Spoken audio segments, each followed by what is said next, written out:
What if I told you a Roman emperor, a living, breathing Caesar, spent the last years of his life being used as a piece of furniture, not metaphorically, literally, a human footstool for a foreign king who wanted the world to watch Rome kneel? His name was Valerian, and in June of 260 CE, he made a decision that would erase him from history in the most grotesque way imaginable. You have to understand what Rome looked like that summer. The empire was bleeding from every border. Plague was tearing through the provinces. Generals were declaring themselves emperor every other month. And in the east, a new power had risen that Rome had not figured out how to handle: the Sasanian Persians, led by a king named Shapur I. Shapur was not just another desert warlord. He was methodical, ambitious, and he had already sacked Antioch, one of the jewels of the Roman East. Valerian, by this point an old man, probably in his 60s, marched east to deal with him personally. That was the Roman way. An emperor settled things in person. But the campaign went sideways almost immediately. His army was hit by disease, supplies ran thin, and near the city of Edessa, in what is now southeastern Turkey, Valerian found himself cornered. So he did what desperate leaders do. He asked for a parley, a face-to-face meeting, a chance to negotiate peace, soldier to soldier, king to emperor. Shapur agreed, and that is where the story becomes one of the strangest in all of antiquity, because Valerian walked into that meeting as the ruler of the largest empire on earth. He never walked out. Shapur seized him, just took him. An emperor of Rome, grabbed like a common hostage in front of his own staff under what was supposed to be a flag of truce. Think about that for a second. No Roman emperor had ever been captured alive by a foreign enemy, not one. In nearly 3 centuries of empire, through wars with Germans and Parthians and Dacians, no Caesar had ever ended up in chains. Valerian was the first, and the Romans had no playbook for what to do. Do you ransom him? Do you launch a rescue? Do you pretend he died honorably and move on? Rome chose the third option, quietly. Almost immediately, his son Gallienus, who was co-emperor back in the west, simply stopped talking about him. No grand rescue mission, no diplomatic outrage, nothing. It was as if the most powerful man in the Roman world had been deleted. And meanwhile, in Persia, Shapur was just getting started. Because Shapur understood something Roman emperors had forgotten: propaganda. He had Valerian's capture carved into stone.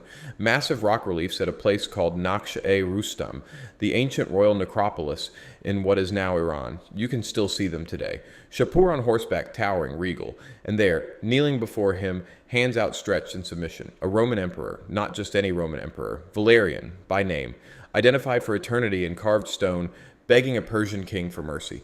It is one of the most devastating pieces of political art ever made, and it was meant to be seen by traders, by diplomats, by every traveler who passed through the Persian heartland for the next 1,000 years.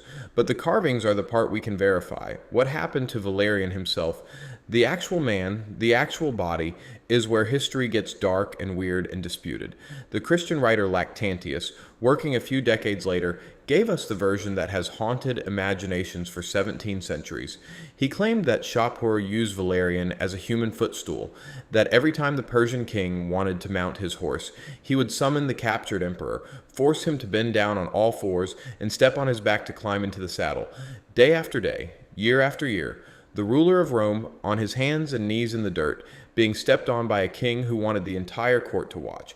And it gets worse.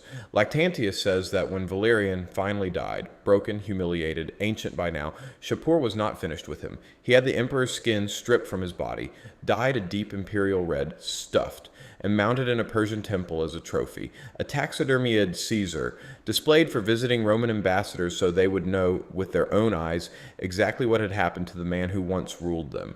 Now, you should know, historians argue about this. Lactantius was a Christian writing about a pagan emperor who had persecuted Christians, and he had every reason to relish a gruesome ending.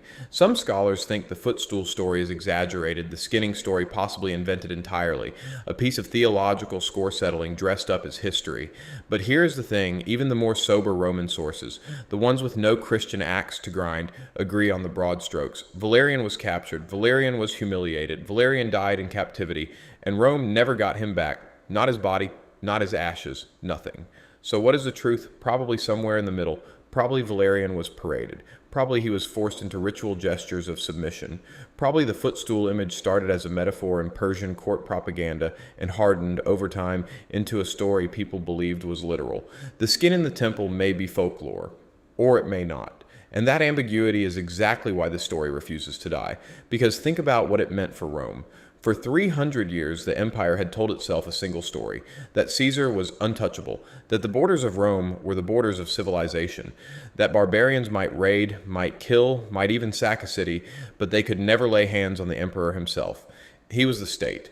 He was a god, in some provinces. He was the thing Rome was. And then a Persian king picked one up like a piece of luggage and walked away with him. The psychological damage to the Roman elite was enormous. You can see it in the decades that follow. The empire fractures, Britain breaks away, Gaul breaks away. Palmyra, the desert city, declares its own empire under Queen Zenobia. The whole structure of Roman authority starts to wobble because the central illusion, the invincibility of the emperor, had been shattered in a single afternoon outside Edessa. Valerian's son Gallienus ruled for another 8 years, and never once, in any surviving record, did he publicly mention his father's fate. Not a memorial, not a campaign of vengeance, not even an acknowledgement that the old man had existed. It is one of the loudest silences in Roman history. Some historians think Gallienus was paralyzed by shame. Others think there was a quieter calculation, that any acknowledgement of what had happened would only deepen the wound, only remind everyone that Rome had lost something it could not get back. So he said nothing, and history, taking its cue from him, mostly said nothing too, which is why, today, you can ask almost anyone to name a Roman emperor, and they will say Augustus, Nero, Marcus Aurelius, Constantine. They will not say Valerian, the man who was captured, the man who may have been stepped on every morning of his final years, the man whose skin may still be sitting somewhere in the ruins of a Persian temple that no archaeologist has ever found. He has been quietly erased, not by his enemies. Shapur made sure his name was carved in stone, but by his own people, by the Romans themselves, who decided that the cleanest response to ultimate humiliation was to pretend it never happened. And here is the part that should make the back of your neck prickle. We still do not know where he is buried, or if he is buried. There is no tomb, no confirmed grave, no relic. For an emperor of Rome, that is almost unthinkable. Augustus has a mausoleum. Hadrian has a mausoleum so massive it became a fortress. Even the worst emperors, the Caligulas and the Neros, got bodies and pyres and ashes and urns. Valerian got nothing. He simply vanished into the Persian desert and never came back in any form. Some Persian sources, written centuries later, hint that Roman prisoners taken with him were settled in a city called Bishapur, where they built bridges and dams that still stand. There is a bridge there, the Bande Caesar, the Caesar's Dam, supposedly engineered by Valerian's captured legionaries. You can visit it. The stones are still there. The emperor who commanded those men is not. And every now and then, somebody floats the theory that he is buried somewhere near that bridge, among his soldiers, in an unmarked grave in a country that 1,600 years later is still on the other side of a hostile border from the Western world that descended from his empire. But that is just a theory, a guess, a romantic ending pinned onto a story that refuses to give us one. The honest answer is that we do not know. We do not know how he died. We do not know when. We do not know where his body went. We do not know if Lactantius was telling the truth or telling a parable or somewhere in between. We know only that an old man walked into a tent to negotiate peace, and the most powerful job title in the ancient world walked in with him. And neither one ever came out. So the next time someone tells you Rome fell in 476 with a teenage emperor named Romulus Augustulus quietly handing over his crown, remember that the real fall, the moment the illusion cracked, happened more than 200 years earlier, on a summer day, in a tent, outside a city most people have never heard of. Rome did not fall because barbarians breached the walls. Rome fell, in some deep psychological sense. The moment a foreign king realized he could grab a Caesar with his bare hands and nobody would come to take him back. And somewhere out there, in the dust of a country that used to be Persia, there may still be a temple.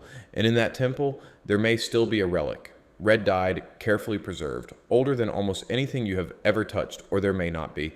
That is the thing about the men history erases. You never quite get to know where they ended up. You only know that one day they were the center of the world, and the next day they were a story nobody wanted to tell.